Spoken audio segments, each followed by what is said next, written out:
Kali ini tahun 2022 sedang menyelenggarakan pameran Manifesto yang ke-8. Manifesto dimulai sejak 2008. Saat itu diselenggarakan pertama kalinya atas alasan atau bersamaan juga 1 abad kebangkitan nasional. Dan kali ini yang ke-8 ini di tahun 2022 memang sengaja kita ingin napak tilas. Ada 2 tempat, yang satu di Galeri Nasional, yang satunya lagi adalah di Museum Kebangkitan Nasional.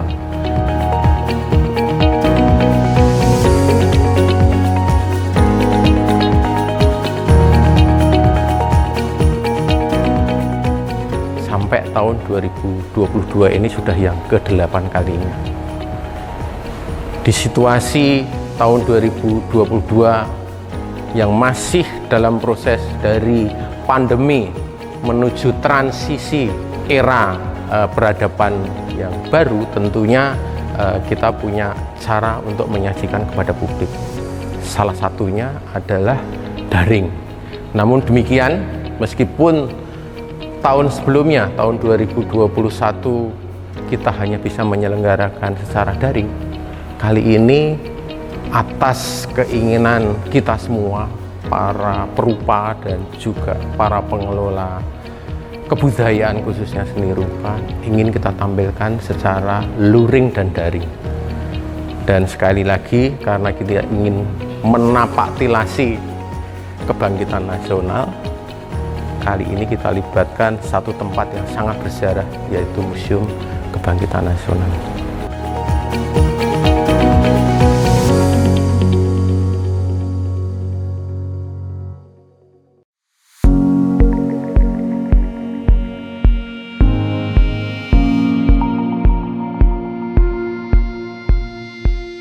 Konsep pameran Manifesto mengambil gagasan dari peristiwa politik berkaitan dengan sejarah pergerakan kebangsaan. Tetapi paling penting memahami tradisi pameran Manifesto Galeri Nasional Indonesia adalah pada pemahaman kita terhadap istilah manifesto itu sendiri. Manifesto bisa berarti banyak, misalnya di dalam dunia perkembangan seni rupa sendiri, istilah manifesto sering digunakan sebagai bentuk pernyataan sikap dari para seniman untuk menyatakan klaim kecenderungan yang mereka kerjakan. Kita mengenal ada manifesto surrealisme misalnya, atau manifesto impresionisme, untuk menyatakan bahwa seniman bersikap tertentu dalam kecenderungan estetik tertentu. Bagaimana kita memahami istilah manifesto dalam konteks pameran seni rupa? Pameran manifesto itu menyatakan bentuk atau pernyataan dari ekspresi karya seni rupa yang dipamerkan. Jadi pengertian ini tidak dengan otomatis menyatakan bahwa pameran ini mengandung pernyataan dari konsep para seniman. Jadi kita dalam hal ini bisa membedakan konsep yang dimiliki oleh seniman atau dipegang oleh seniman pada satu sisi, dan ekspresi karya yang mereka nyatakan sebagai karya-karya mereka. Nah, pameran menunjukkan karya-karya itu. Jadi manifesto ini memang berkaitan dengan bagaimana proses penciptaan karya yang dilakukan oleh para seniman itu ditunjukkan. Kita akan masuk pada pengertian yang baru tentang manifesto, di mana manifesto ini berarti proses keberlanjutan dari penciptaan yang dilakukan oleh seniman, kemudian proses apresiasi yang dilakukan oleh publik. Nah, proses apresiasi yang dilakukan publik itulah yang kemudian akan menciptakan manifest yang lain atau kreasi yang lain. Kita menemukan 2 bentuk penciptaan, yaitu penciptaan yang dilakukan oleh seniman dan proses apresiasi yang dilakukan oleh publik, yang akan juga menghasilkan bentuk penciptaan dalam pengertian penerimaan yang dilakukan oleh apresian.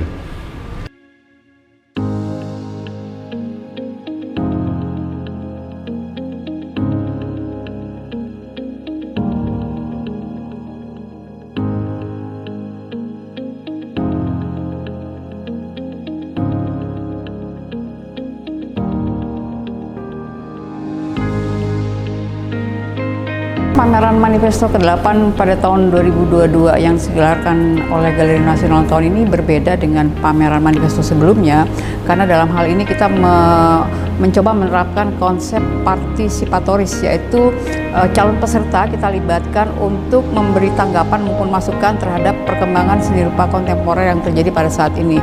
Nah, berdasarkan tanggapan dan masukan dari calon peserta pameran, kemudian tim kurator mencoba mengkaji, menganalisis sehingga kita menemukan satu tema yang sangat relevan dengan situasi saat ini, yaitu transposisi.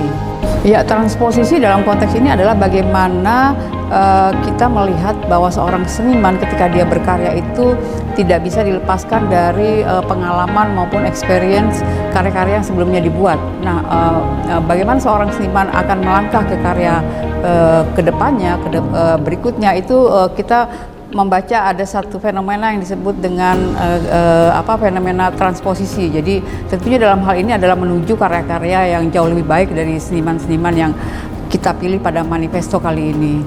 Ya, sebenarnya memang di luar ekspektasi kami para tim kurator bahwa peran perupa perempuan pada pameran Manifesto ke-8 ini sangat menarik ya, karena ternyata perupa perempuan justru banyak menciptakan karya-karya berbasis seni instalasi. Kalau tidak salah sekitar 5% ya perempuan itu, dan mereka banyak mengangkat tentang isu-isu multicultural ya, juga isu-isu tentang fenomena sosial, seperti karyanya Sasha Tranggono yang mengangkat tentang wayang, bagaimana wayang itu sebagai potensi besar dari bangsa Indonesia itu bisa menjadi bisa memiliki peran sebagai diplomasi budaya ketika wayang itu diakui dan juga membawa pesan kepada negara-negara lain, di bangsa-bangsa lain gitu. Kemudian juga karya dari Leni Ratnasari juga menarik karena mengangkat aspek konvergensi, yaitu bertemunya antara seni, tradisi, dan teknologi. Saya pikir ini juga hal yang sangat menarik yang diangkat oleh perupa perempuan, karena setidaknya ada dua karya selain karya Leni, juga karya Kartika ya. Kalau Mbak Leni mengangkat tentang bagaimana konsep tentang bayangan yang selama ini selalu distereotipkan bahwa bayangan itu adalah sesuatu yang hitam, gelap, dan juga menakutkan. Tapi pada karya Leni Ratnasari kita melihat bagaimana bayangan itu bisa sangat bervariasi dengan pendekatan light art ya, seni cahaya ya, bisa berwarna merah, berwarna kuning, biru, dan seterusnya. Dan dia mengangkat satu karya yang sangat menarik, yaitu dengan latar belakang studi patung, tapi juga disinergikan dengan teknologi, yaitu kekuatan lampu berbasis LED ya, sehingga karyanya juga sangat menarik. Ada pendekatan dan juga konsep kinetik pada karyanya Mbak Leni. Begitu juga karyanya Kartika yang mengangkat tentang fenomena media sosial saat ini, di mana orang akan menjadi sangat eksis dengan tampilan konten yang sangat optimal ya, semakin bagus gambarnya, semakin menarik kontennya, dialah yang akan menjadi populer gitu. Nah, dia mengangkat tentang bagaimana pixel itu menjadi satu kekuatan dalam sebuah karya seni berbasis new media yang saat ini menjadi hal penting yang perlu kita catat pada pameran Manifesto ke-8.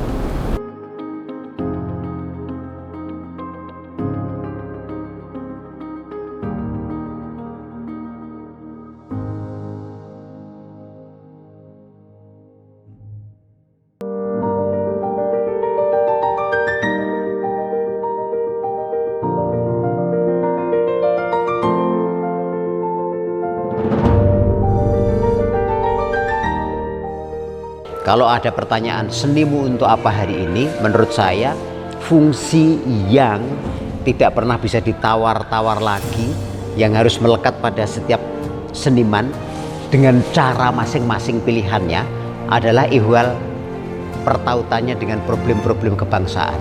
Negeri ini sangat besar dengan segala potensinya, dengan segala problematikanya sekaligus. Maka dalam pandangan saya, kesenian penting menyuarakan perkara-perkara kebangsaan itu, perkara kohesi sosial, perkara kekerabatan, perkara kesadaran bahwa betapa besar negeri ini betapa kaya negeri ini, betapa indah negeri ini, betapa multikultur negeri ini, betapa beragam negeri ini.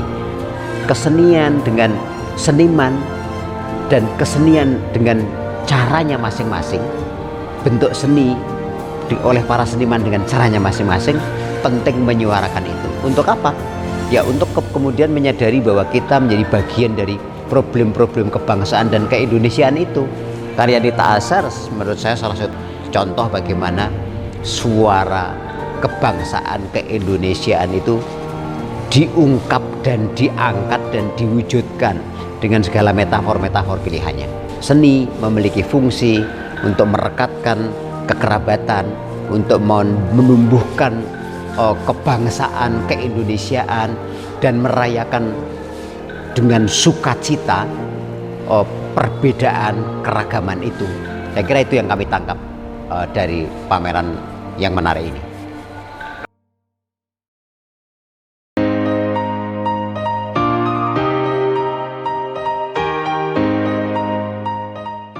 Transposisi ini adalah proses yang mendahului tindakan reposisi. Jadi sebelum seseorang melakukan reposisi, dia harus melakukan transposisi dulu.